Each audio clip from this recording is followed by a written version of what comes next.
Hi friends, எல்லோருக்கும் வணக்கம். Welcome back to our channel. இன்றைக்கி நம்ம சேனலில் டேஸ்டான ஆம்பூர் பிரியாணி எப்படி பண்ணுறதுன்னு பார்க்க போகிறோம். இது ரொம்ப ஈஸியாக பண்ணிடலாம். அது எப்படி பண்ணலான்னு ஃபஸ்ட்டு பார்க்கலாம். அதுக்கு முதல்ல வரமிளகா 12 எடுத்திருக்கேன். அதை சுடு தண்ணியில் போட்டு நம்ம ஊற வச்சுக்கலாம். அது ஊறுற டயத்தில் நம்ம பிரியாணி ரெடி பண்ணிடலாம்.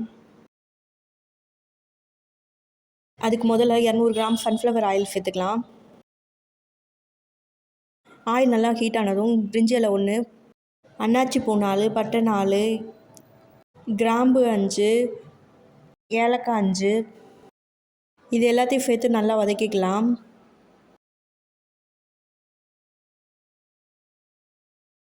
இது எல்லாமே இப்போ நல்லா வதங்கினதுக்கப்புறமா பெரிய வெங்காயம் 2 நீல வாக்கில் கட் பண்ணி வச்சுருக்கேன். அதையும் இதோடு சேர்த்து நல்லா வதக்கிக்கலாம். வெங்காயம் நல்லா வதங்கணும், அப்போ தான் பிரியாணியோட டேஸ்ட் நல்லாயிருக்கும். வெங்காயம் பாதி அளவு நல்லா வதங்கினதுக்கப்புறமா 2 ஸ்பூன் இஞ்சி பூண்டு பேஸ்ட் சேர்த்துக்கலாம். இப்போ இதையும் நல்லா சேர்த்து பச்சை வாடை போகிற அளவு நல்லா வதக்கிக்கலாம். இஞ்சி பூண்டு பேஸ்ட்டு சேர்த்தனால கொஞ்சம் அடியில் பிடிக்கிற மாதிரி இருக்கும். ஸோ கைவிடாமல் நல்லா வதக்கிக்கலாம். ஒரு 5 மினிட்ஸ் அப்படியே நல்லா வதக்கிக்கலாம். இப்போ பாருங்கள், வெங்காயம் நல்லா வதங்கிருச்சு. அது கூடவே புதினா ஒரு கைப்பிடி அளவு, கொத்தமல்லி ஒரு கைப்பிடி அளவு சேர்த்து நல்லா வதக்கிக்கலாம்.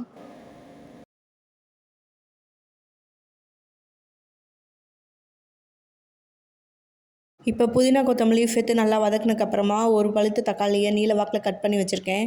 அதையும் நல்லா வதக்கிக்கலாம். இப்போ அது கூடவே தேவையான அளவு உப்பு சேர்த்து நல்லா வதக்கிக்கலாம்.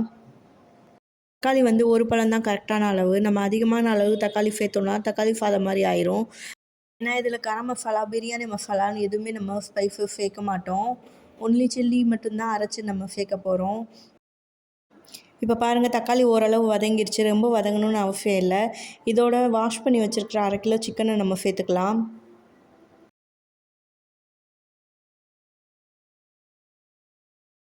இப்போ சிக்கனையும் இந்த மசாலாவோடு நல்லா வதக்கி விட்டுக்கலாம். இப்போ பாருங்கள், மிளகாய் நல்லா ஊறிடுச்சு. இதை நல்லா நைஸாக அரைச்சி எடுத்துகிட்டு வந்துக்கலாம்.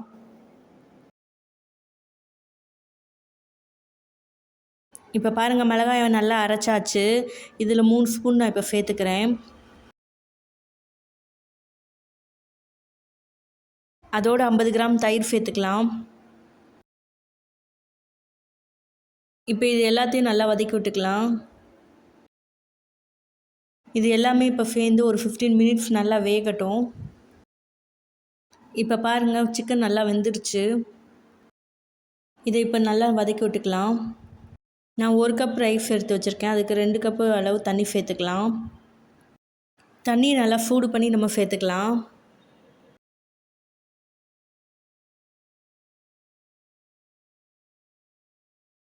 இதை நல்லா கலந்து விட்டதுக்கப்புறமா கொதி வந்ததும் 1/2 லெமன் புழிஞ்சு நம்ம சேர்த்துக்கலாம். 20 மினிட்ஸ் முன்னாடி நல்லா வாஷ் பண்ணி ஊற வச்ச சீரக சம்பா ரைஸை இப்போ நம்ம சேர்த்துக்கலாம். தண்ணி இல்லாமல் எல்லா ரைஸையும் சேர்த்துக்கலாம். ரைஸ்லாம் சேர்த்ததுக்கப்புறமா மசாலாவோடையே நல்லா கிளறி விட்டுக்கலாம். இந்த ஸ்டேஜில் உப்பு பத்தலைன்னா சேர்த்துக்கலாம். அது கூடவே 2 டேபிள் ஸ்பூன் நெய் சேர்த்துக்கலாம். இது எல்லாத்தையும் சேர்த்து இப்போ நல்லா கிளறி விட்டுக்கலாம். லேசாக கிளறி விட்டுக்கலாம். இப்போ பாருங்கள், தண்ணிலாம் நல்லா வற்றிருச்சு. மேலே மட்டும் லேசாக தெரியுது. இந்த ஸ்டேஜில் நம்ம இப்போ க்ளோஸ் பண்ணி வச்சுட்டு அது கூடவே நல்ல கனமான கல்லை 1 வச்சுக்கலாம். தண்ணியை கொதிக்க வச்சு எடுத்து வச்சுருக்கேன். அந்த பிளேட்லேயே நம்ம இப்போ சேர்த்துக்கலாம். சிம்மில் ஒரு 10 மினிட்ஸ் வச்சுட்டு அதுக்கப்புறமா ஸ்டவ்வை ஆஃப் பண்ணிக்கலாம். ஆஃப் பண்ணி ஒரு 20 மினிட்ஸ்க்கு அப்புறம் நம்ம இப்போ ஓப்பன் பண்ணி பார்க்கலாம். பிரியாணியை ஓப்பன் பண்ணியாச்சு. நல்ல சூப்பரான டேஸ்டான ஆம்பூர் ஸ்டார் பிரியாணி ரெடி ஆயிடுச்சு. இது இப்போ நம்ம ஸ்லோவாக நல்லா கிளறி விட்டுக்கலாம். ரொம்பவும் கிளறக்கூடாது, பிரியாணி குழஞ்சிரும். அதனால் ஸ்லோவாக ஜென்டலாக நம்ம கிளறி விட்டுக்கலாம். இது இப்போ நம்ம பரிமாறிடலாம். ரொம்பவே சிம்பிளான டேஸ்ட்டு சூப்பராக இருக்கும். நீங்களும் இதே போலவே ட்ரை பண்ணி பாருங்கள். பர்ஃபெக்டான ஆம்பூர் ஸ்டார் பிரியாணி ரெடி ஆயிடுச்சு. நம்ம சேனல் உங்களுக்கு யூஸ்ஃபுல்லாக இருந்தால், பிடிச்சிருந்தா நம்ம சேனலை சப்ஸ்கிரைப் பண்ணி வச்சுக்கோங்க. கூடவே அந்த பெல் பட்டனையும் கிளிக் பண்ணி வச்சுக்கோங்க.